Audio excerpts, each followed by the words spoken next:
Okay, I'm doing another video for the new gimbal that I got. Couple of things I want to cover before I go in too deep here, before I forget.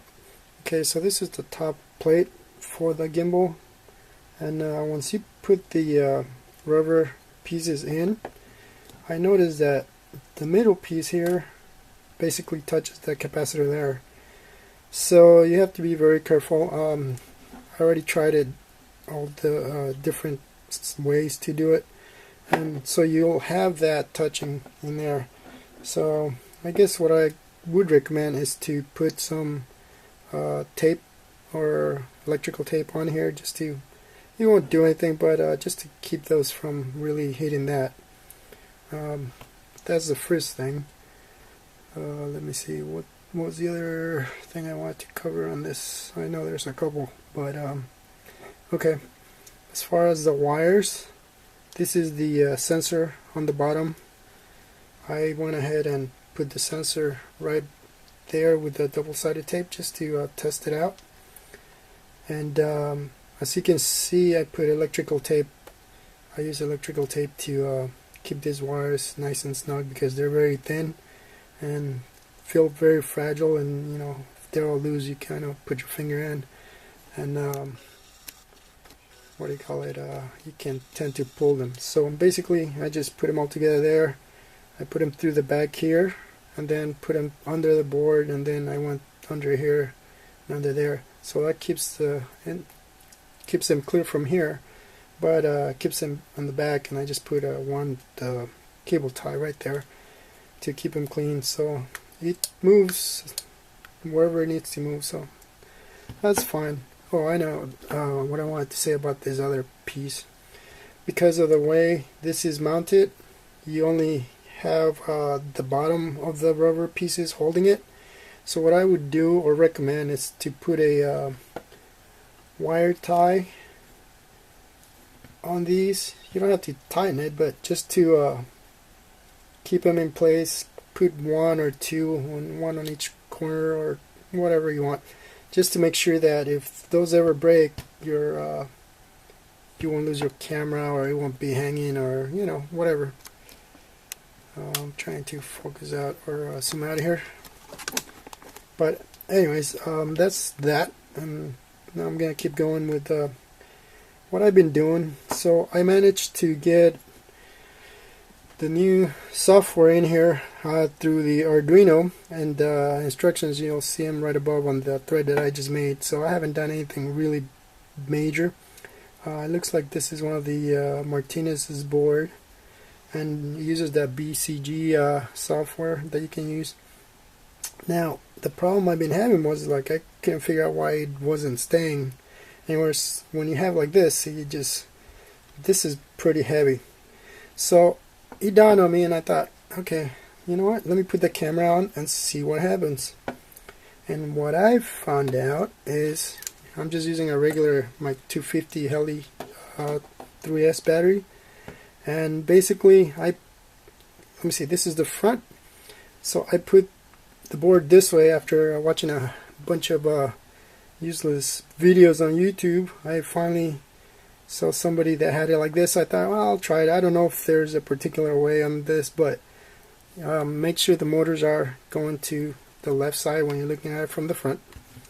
The USB to the right, and then let me see here, this is your power right here. So what I did was I put the camera on it. Right now it's on with just the strap, because I don't have a screw that's long enough. So I basically set it down on the table here, or desk, and then what I found out is, okay, I'm gonna power it, make sure you get the positive and negative correct. So try to sit it as flat as you can. You know, if you're on the belly of the quadcopter, it should be steady enough. But let me see if I can get that here. So can I go ahead and power this and just let it sit, don't move it. Okay, so now Let me see if it works. Usually I just gotta wait, but if you look at it, it's working. So, oops, sorry, I was off there. Okay, it's working this way fine, but this one I'm getting a little shaking on that, and I don't know if it's that motor, and that's the one that had the two tabs that fell off of it, but this, when I go back, it's fine, and it's a little tilting up a little bit, as you can see. But if you look here, it's actually working okay on that side. So the reason I want to bring this up is because nobody on YouTube tells you exactly how to set this up. But so now that I know it works excuse me, with the camera on, I guess it's just a matter of finding the balance here. But see how it shakes when I put it on? Well, when I go forward, it kind of just moves right back, or jumps back. So that's kind of not right. So I'm going to turn it around here so the camera can catch this a little better. But it seems to be working. At first I thought it wasn't working because it was just going to the right. Oh, what happened there? Oh, seems like it lost its orientation. Okay. See, you go far back, it goes the other way. Oh, that's weird. Okay.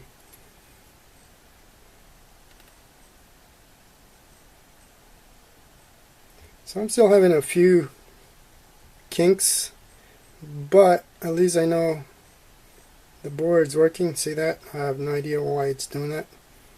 That motor keeps doing that. The other one seems fine, so I'll try to keep it level for the most part here. Seems to be okay. Sorry about the video. I know I'm trying to catch this as much as I can here. Let me lower it. Let's see if I can get a better view. Anyways, it's still on by itself there, so it doesn't like to. But see, it seems to be working. So I just gotta figure out what's going on with the settings. Maybe I'm hoping it's just the settings, but that's what it looks like once you get the software on there. I have the latest software on there since I just downloaded whatever the latest one was, so I don't know if it was just the boot ROM like they say that was on it and there was nothing, that's why it was shaking before. But once I put the camera on, that's what I want to point out, that kind of helped it or help the other motor kind of get the balance on there. This one I still gotta figure out, but anyways, there you go. So I hope that helps. As you can see, I don't have anything else powered up. It's just the board by itself, the two motors, and you know, just the gimbal, the parts that came with the gimbal. I need to make a plug for my battery. But other than that, and then I believe if you use A1 and A2, those are your controls on your transmitter. You can get that there.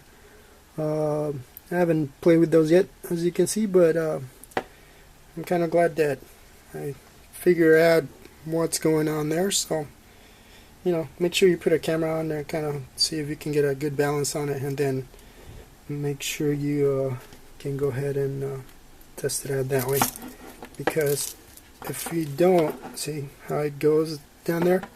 So let me play it like this too and see what happens. You'll see that it doesn't work too well. Okay, positive, make sure I want to fry it. Okay, I'll leave it here.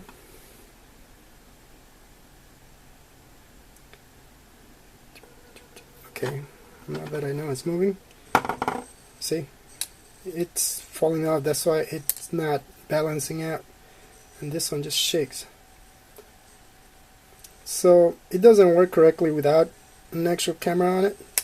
Oops. So you have to, I mean, it's not going to hurt anything. These are brushless motors, but it's very heavy on this end, so it was hard for me to tell whether it was working or not until I put the camera on. So now you can see the difference. But there you go. Alright,